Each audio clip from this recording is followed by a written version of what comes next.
Today is June 3rd. My name is Mark Nejma. I'm with Newsweed.com. Today, new unemployment claims dropped below 400,000, the first time since the pandemic started over a year ago. That doesn't change the fact that 3.7 million Americans are collecting unemployment and sitting on their butts right now. But it does seem things are turning around a bit. The ADP Research Institute on Thursday said private payrolls have increased by 978,000, the largest jump since June last year. And with the May jobs report coming out, it's expected to show some serious labor market recovery. And so even though it seems America's getting back to work, there is a scarcity of workers. Why is that? The extra $300 to unemployment benefits? Or is it COVID that they fear? Or is it lack of childcare options? The world may never know unless those 3.7 million people tell us.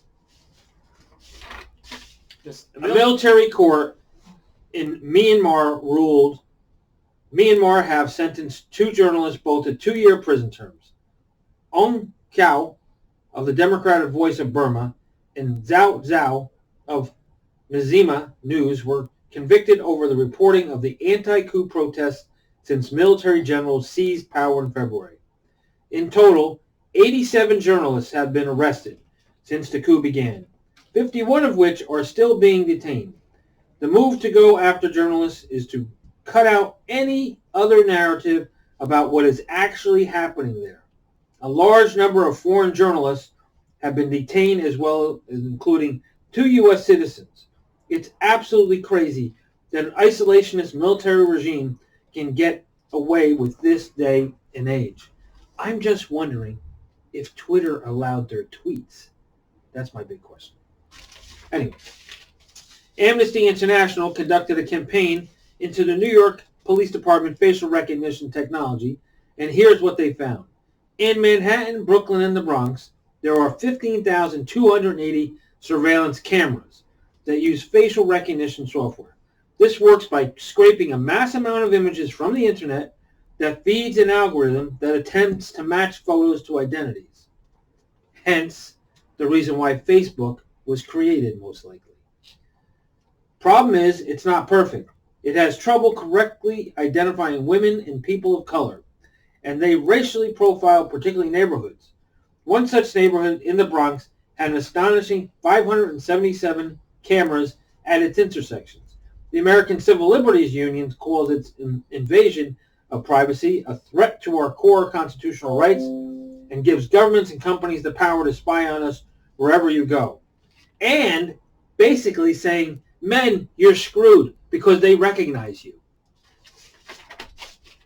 The U.S. Supreme Court upheld tribal law enforcement authority over non-natives. The U.S. Supreme Court on Tuesday reversed a lower court ruling limiting tribal law enforcement authority to stop and search native residents.